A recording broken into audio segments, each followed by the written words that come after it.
C'est le livreur.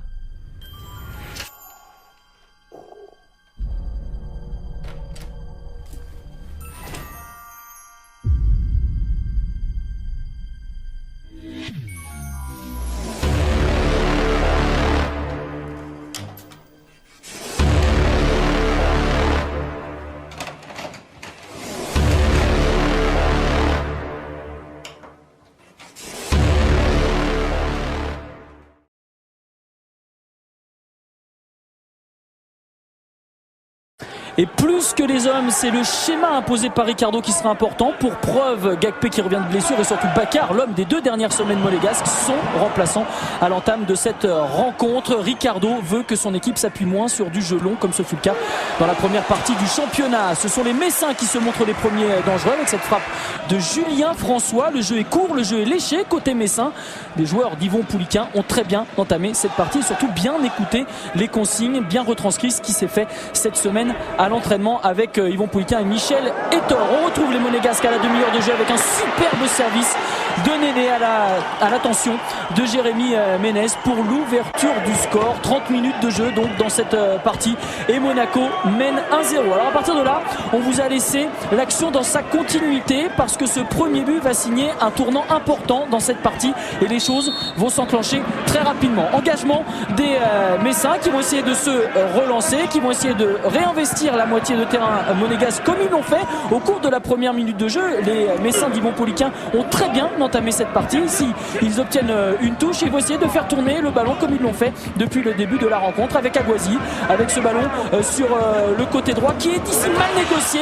La montée de Néné a surpris la défense messine. Prise d'information de Néné. Frédéric Piquon est dans l'axe qui double la mise. Il s'est écoulé exactement 1 minute 10 entre les 2 buts monégasques. Jérémy Ménez puis Frédéric Piquon qui viennent toucher les espoirs messins nés d'une très bonne entame de match, on le répète, mais ici Jérémy Ménez servi par Néné à la limite du hors-jeu vient ouvrir la marque.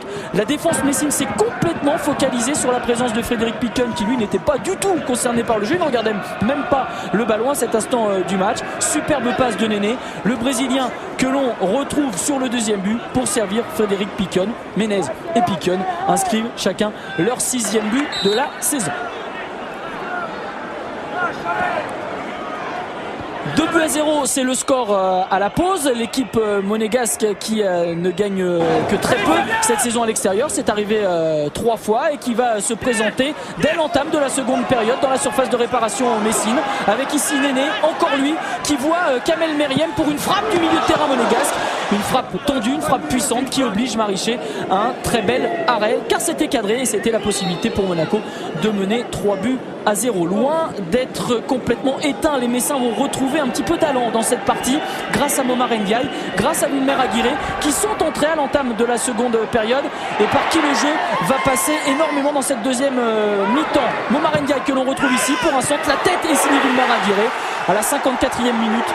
Le FC Metz réduit la marque. Évidemment, c'est la libération pour Joël Muller, pour le président Carlo Molinari. Mais le jeu est beaucoup passé par le côté droit depuis le retour des vestiaires avec Momar Ndiaye, avec Wilmer Aguirre, le Péruvien, donc qui réduit la marque au meilleur moment, moins de 10 minutes après le retour des vestiaires en deuxième période. Je vous disais tout à l'heure qu'Yvon Pouliquen et Michel Etor se sont attachés à faire des séances courtes, à appuyer le jeu sur un minimum de touches de balle, à essayer de trouver le porteur du ballon le plus rapidement possible. Les Metz retrouvent un petit peu d'allant dans cette deuxième période avec la montée des défenseurs comme Gay qui tente de transpercer le rideau monégasque. La frappe ici de Renoir trouve Flavio Roma sur sa trajectoire. Deuxième chance pour Gigax qui centre pour la tête de Pjanic. Cette fois c'est à côté du cadre, mais Flavio Roma a empêché ici le FC Metz de revenir à 2 buts partout.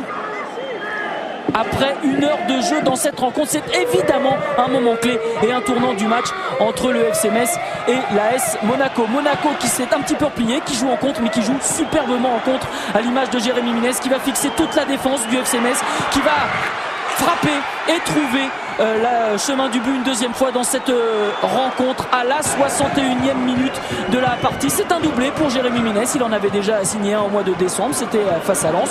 Monaco s'était imposé. Et évidemment, au moment Metz donnait l'impression de pouvoir revenir dans cette partie. C'est terrible ce qui arrive à l'équipe d'Yvon Pouliquin.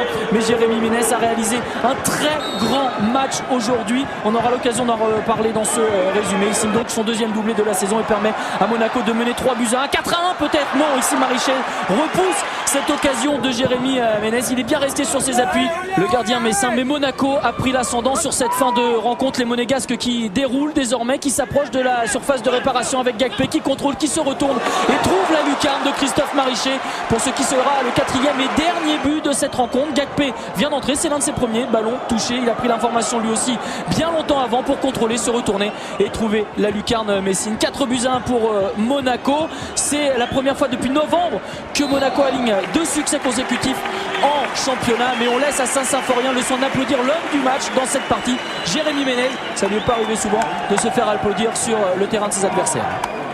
C'est pas dans tous les stades qu'on se fait applaudir comme ça. Mais c'est vrai que ce soir on fait une bonne opération et c'est vrai que je suis un peu déçu pour les Messins. Mais bon, c'est l'heure du foot.